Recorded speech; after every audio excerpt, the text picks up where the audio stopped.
زه یو خبر ته کوم د وطن په مردار هغه مې لخوا بدېږي سپین لخوا بدېږي صحیح ده چې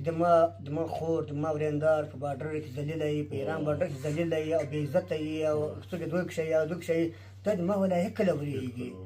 زه ټولو ته وایم چې راځئ ورونو اوس خپل وطن جوړ ده پوه شوې خپل وطن جوړ کړئ یاست اوس پرېږده اوس که ښه ده که بد ما وطن دی د ما مور ده اوس ګوره مور مثال که اوس لیونۍ یې چې اپرېدې نه خو چې پیدا یې خبره ده که د مور جوړه یې د تا مور ده که د مور لیونۍ یې ته به هغه پرېږدې نه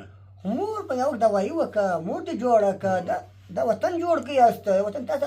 اړتیا لري څومره یو جالب مثال واکمل صاحب ډېر زبردست یعنی د دې مثال یعنی دا ډېر ښه دیوس خبره نه ده چې مثلا